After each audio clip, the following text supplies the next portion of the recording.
Hi, I'm Dustin Abbott, and I'm here today for another one of my comparison videos. It feels like I have compared this Sigma 85mm f1.4 DN to, well, basically every 85mm lens that has been launched since the point that it was released back in 2020.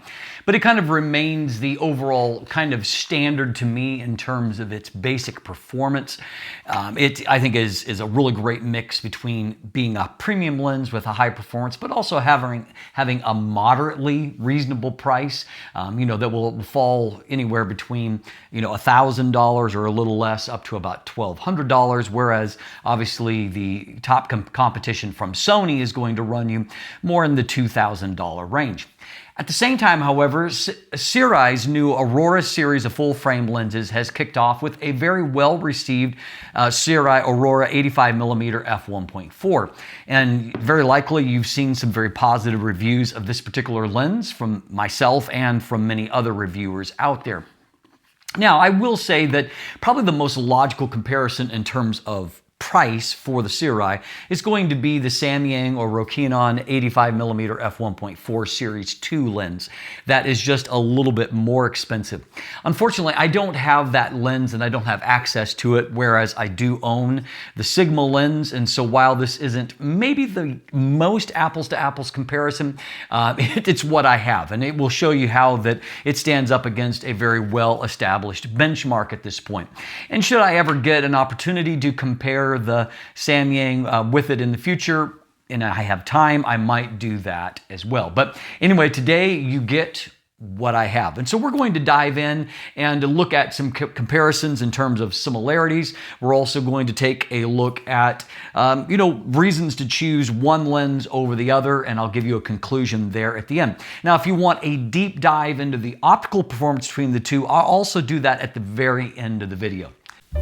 Today's episode is brought to you by Fantom Wallet, the minimalist modern wallet that is now even better with the new Fantom X that is crafted from aluminum right here in Canada. It is 22% smaller and 35% lighter, while still making it easy to access your cards and money when you need them, thanks to their unique fanning mechanism. You could even customize your wallet due to its modular design, with accessories like a money clip, cash holder, ID display, and even Chipolo and AirTag tracking integration. Visit store.fantomwallet.com to check out their unique sizes, styles, and finishes that span from aluminum to wood to carbon fiber, and use code DUSTIN15 for 15% off when you're ready to check out.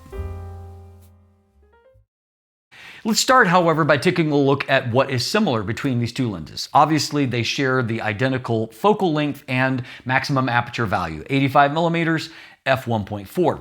They have a mostly similar feature set. They both have the option to click and declip the aperture. They both have a customizable or function button. They both have an AF/MF switch. They both have weather sealing. They both come with a lens hood. They both come with a padded case of some kind. And so in many ways, they have a similar feature set. They have the same rated magnification level of 0.12 times and the same stated minimum focus distance. So let's talk first about some reasons to choose the Sigma, the lens that probably you're familiar with at this point if you've been following my channel. Now, there is one feature that is present on the Sigma that isn't present on the Aurora lens, and that is that there is an iris lock that gives you the option to either lock into or out of the manual aperture range. You'll also find that in the, if you stick around for the deep dive into the comparison of optical performance, this lens is definitely higher contrast, particularly when you're talking about larger aperture values like f1.4, f2, but I would say overall in general, it is the higher contrast lens.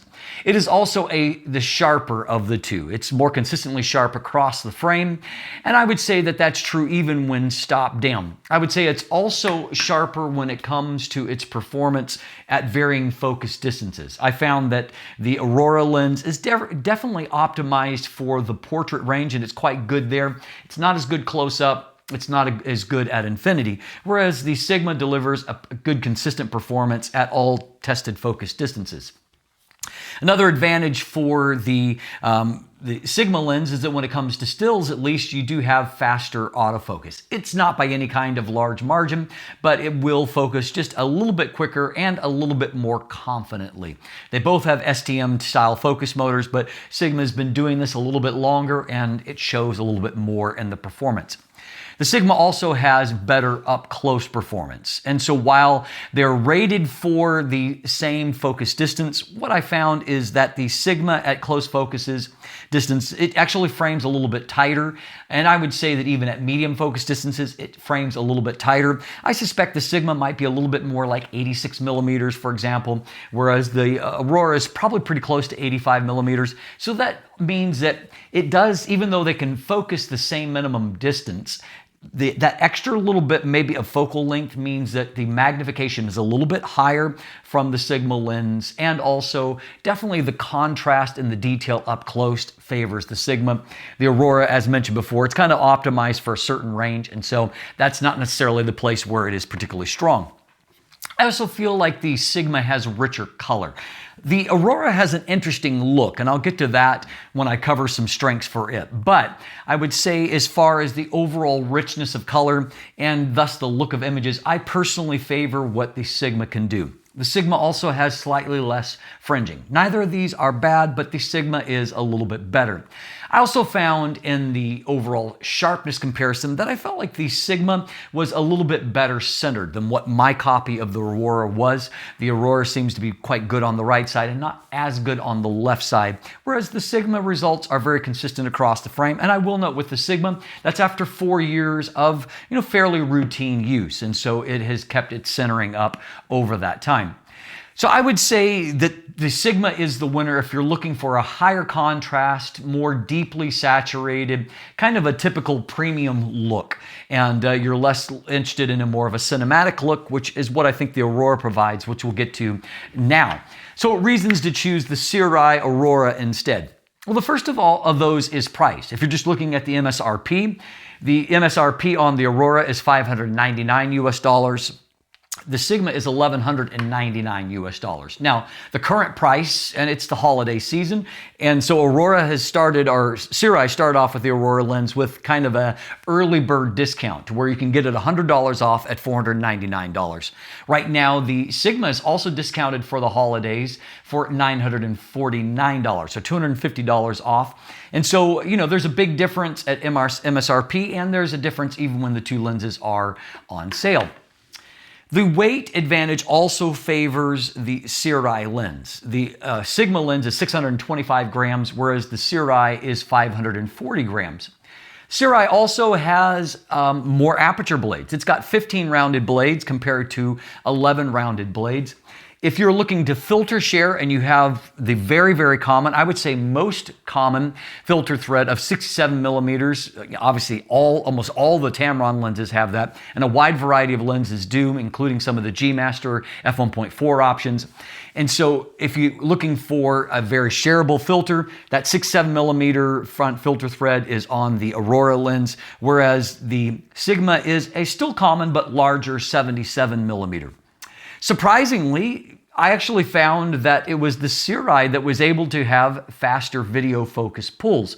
Both of them don't show an absolute first party level of confidence when it comes to those focus pulls, but definitely the Sigma's look is kind of a slower, more damped look, whereas the Aurora is just more rapid. It's tuned for greater kind of quickness and going back and forth, and it really kind of depends on what your preference is going to be. One advantage right now, if you happen to buy directly from Sirui, is that they're actually shipping the Aurora lens with included 2 filters. One of those is kind of a standard UV/protection filter, and then also there's a black mist filter, which can be very useful for kind of cinematic type looks. And so that can be an extra bonus that increases the value of the Sirui Aurora lens even higher. One other area of strength, which is kind of surprising to me considering the smaller front filter and thus smaller diameter of the lens, is the fact that Not only does this have lower distortion compared to the Sigma, definitely a weakness for the Sigma, but it also has less vignette as well. And so if you're looking for a lens that has less kind of direct optical flaws in these two categories, that would be the Aurora lens. I also found that the Aurora delivered rounder specular highlights when both lenses are wide open at f1.4. And so this is the winner if you're looking for a lower contrast, more cinematic looking result. If you're a Sony shooter, to me, the look of the lens, its rendering, kind of reminds me of shooting in Cinetone, where it just feels like slightly raised shadows, not quite as deep contrast, and slightly softer looking bokeh. And so if that's kind of the look that you really like, then I think you're going to quite like the images that the Aurora can produce. So my conclusion is this: the Sirui Aurora 85mm f1.4, it's a lot of lens for the money. And I gave it an honorable mention in my recent DA awards because I was really impressed by how much lens you are getting here for the amount of money, and the fact that really you can produce gorgeous images with a full frame 85mm f1.4 lens that you can get right now for $500. That's pretty amazing. I would say as far as taste, I personally prefer the results I can get from the Sigma. I do feel that the Sigma still feels like the better built lens, and the Sirui is nice, but there's something about it that just feels a little bit more plasticky compared to the Sigma lens, and some of that even comes down to the lens hood, which feels a little bit more robust on the Sigma lens. Obviously, Sigma's got a formula that they have been, sticking with for a while, and they do it well.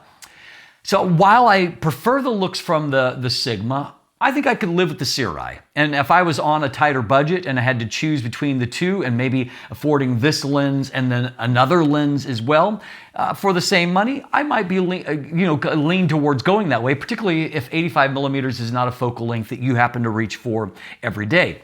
I still think that the Sigma probably strikes the best balance between high-end performance and price, but the fact that it cost twice as much as the Sirui obviously is going to be a determining factor for a lot of people, and that is completely understandable.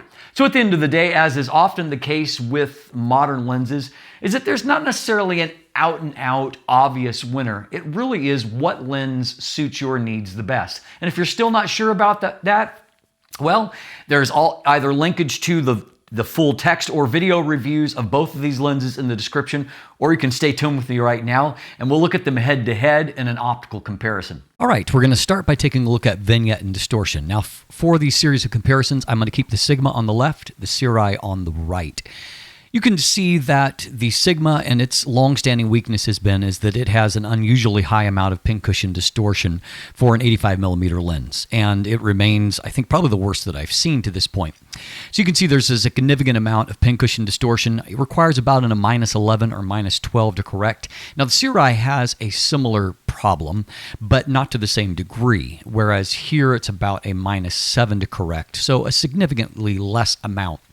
Likewise, when it comes to the vignette, you can see quite a concentrated amount of vignette in the corners on the Sigma's image, whereas the Sirui is much lighter, and you can see there's a more natural gradation towards the center of the frame, so much less of an issue for correction. All right, so we'll take a look at detail and contrast here. And so at f1.4, 200% magnification, and this is on 61 megapixels, A7R Mark V. Now you can see looking in the center of the frame that the Sigma has a very clear advantage at f1.4 in contrast and detail. There's just a lot more information that's there. If you look at this text, it's much sharper and crisper. All the textures are the same. If we pull over here towards the mid-frame result, you can see again a significant difference there. We pop down into the corner, you can see the same here, that there's a decent amount of information there as far as sharpness, but contrast is significantly lower. If we pop up into the upper left corner of the frame, we can see a similar result here, where it's just brighter, better detail. It's just a win for Sigma all around. Stopping down to F2 produces quite a similar result. We can see that the Sirui is improving some, but not anywhere near the level of the Sigma. Just look at all of this information that's here. That's just kind of dull looking on the Sirui result. Likewise, in this mid-frame result, I would say there's actually a better improvement for the Sirui here than what there was in the center of the frame. Down into the corners, improving, but you can just see that there's a little bit of haze there. Contrast is still lower. One other thing that's worth noting is that there seems to be a little bit of a centering issue here at bigger apertures. And so over on this area of the frame, which is the lower left side, the Sirui result is quite soft, whereas you can see the Sigma result is pretty consistent everywhere we've looked. Now that remains true at f2.8, though you can see there is some improvement that is coming there, and in other places the Sirui image is starting to look quite good. I would say in the mid-frame results it is now very, very close to matching the Sigma performance. Out in the real world you'd never be able to tell that difference. Now interestingly, by f5.6, it's now looking really quite good here, even in the lower left corner. And so that centering issue that at least my copy has been resolved by that point. Not quite to the Sigma level, but very, very close. And likewise here, looks very, very similar. Mid-frame, very, very close. Only in the center does the Sigma advantage kind of remain, where you can just see there's just still more information and more detail there. Everything just pops a little bit more.